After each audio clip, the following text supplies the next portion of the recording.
എല്ലാവർക്കും നമസ്കാരം. എൻ്റെ ഒരു പുതിയ വീഡിയോയിലേക്ക് എല്ലാവർക്കും സ്വാഗതം. നമുക്കിന്ന് ഈ വാളരിപ്പയർ എങ്ങനെയാണ് മെഴുക്ക് വരട്ടി വെക്കുന്നതെന്ന് നോക്കാം. എല്ലാവരും ഇതൊന്ന് ട്രൈ ചെയ്ത് നോക്കണം. നമുക്കാദ്യം നന്നായിട്ടൊന്ന് കഴുകി ഇതിൻ്റെ സൈഡ് ഇതുപോലെ ഇരിഞ്ഞ് കളയാം. നമ്മൾ ബീൻസൊക്കെ ഇരിഞ്ഞ് കളയുന്നത് പോലെ ഇതിന് ഒരു നാരുണ്ട് രണ്ട് സൈഡിലും. അത് നമുക്ക് ഇതുപോലെ ഇരിഞ്ഞു കളയാം.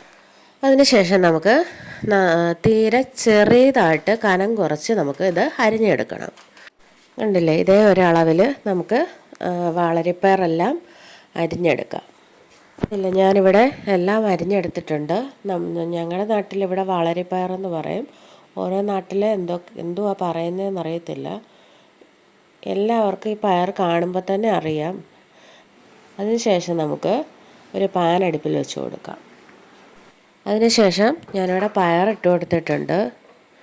അതിനുശേഷം നമുക്ക് ഇതിന് വേണ്ടിയിട്ട് ഉള്ളി വേണം. ഞാനിവിടെ സവാള ഉള്ളിയാണ് എടുത്തിരിക്കുന്നത്. ഞാനിവിടെ ഒരു സവാള ഉള്ളി വലുതെടുത്തിട്ടുണ്ട്. ചെറിയ ഉള്ളിയാണെന്നുണ്ടെങ്കിൽ ഒരു 10 ചെറിയ ഉള്ളി മതി. അതും നമുക്ക് ഈ പയറിലേക്ക് തന്നെ ചേർത്ത് കൊടുക്കാം. അതിനുശേഷം നമുക്ക് ഒരു 4 ടീസ്പൂൺ വെളിച്ചെണ്ണ ചേർത്ത് കൊടുക്കാം. നമുക്ക് വെള്ളമൊന്നും ഒഴിക്കാതെയാണ് ഞാനിവിടെ വേവിക്കുന്നത്. 4 ടീസ്പൂൺ എണ്ണ ഞാൻ ചേർത്ത് കൊടുത്തിട്ടുണ്ട്, വെളിച്ചെണ്ണ ചേർത്ത് കൊടുത്തിട്ടുണ്ട്.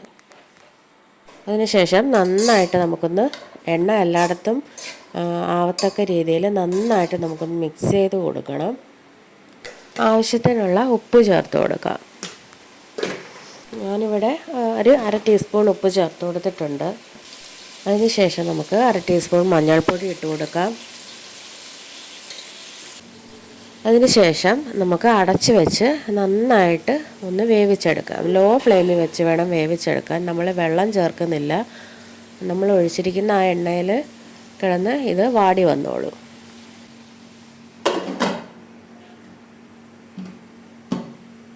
ഇടയ്ക്ക് നമ്മളൊന്ന് തുറന്ന് ഒന്ന് ഇളക്കി കൊടുക്കണം. നമ്മൾ വെള്ളം ഒഴിക്കാത്തത് കൊണ്ട് ഇടയ്ക്കിടയ്ക്ക് നമ്മളൊന്ന് തുറന്നിട്ട് നന്നായിട്ടൊന്ന് ഇളക്കി കൊടുക്കണം. ഏകദേശം നന്നായിട്ട് വെന്ത് വന്നിട്ടുണ്ട്. നമുക്ക് ഒന്നുകൂടെ അടച്ച് വെച്ച് ഒരു 5 മിനിറ്റ് ഒന്നുകൂടെ ഒന്ന് വേവിച്ചെടുക്കാം. കണ്ടില്ലേ, ഇവിടെ പയറൊക്കെ നന്നായിട്ട് വെന്ത് വന്നിട്ടുണ്ട്. നമുക്ക് ഒരു 1/2 ടീസ്പൂണോളം മുളക് പൊടി ചേർത്ത് കൊടുക്കാം. കഷ്ണം എല്ലാം വെന്തതിന് ശേഷം മാത്രമേ നമ്മൾ മുളക് പൊടി ലാസ്റ്റിലാണ് ചേർത്ത് കൊടുക്കുന്നത്. ചേർത്ത് കൊടുത്ത് നന്നായിട്ട് നമുക്കൊന്ന് പച്ചമണം മാറുന്നവരെ ഒന്ന് മിക്സ് ചെയ്ത് കൊടുക്കാം. ഒരു 5 സെക്കൻഡ് നേരം നമുക്കൊന്ന് ഇങ്ങനെ ഒന്ന് മിക്സ് ചെയ്ത് മുളക് പൊടിയൊക്കെ എല്ലായിടത്തും ആകുന്ന വരെ നമുക്കൊന്ന് മിക്സ് ചെയ്ത് കൊടുക്കണം. കണ്ടില്ല, എല്ലാവരും ട്രൈ ചെയ്ത് നോക്കണം. വളരെ പെട്ടെന്ന് തയ്യാറാക്കാൻ പറ്റിയൊരു മെഴുക്ക് വരട്ടിയാണ്. കുട്ടികൾക്കൊക്കെ ചോറിനൊക്കെ കൊടുത്തുവിടാൻ പറ്റിയ നല്ലൊരു മെഴുക്ക് വരട്ടിയാണ്. എല്ലാവരും ഒന്ന് ട്രൈ ചെയ്ത് നോക്കണം. ഇഷ്ടപ്പെടുവാണെങ്കിൽ സബ്സ്ക്രൈബ് ചെയ്യണം, സപ്പോർട്ട് ചെയ്യണം.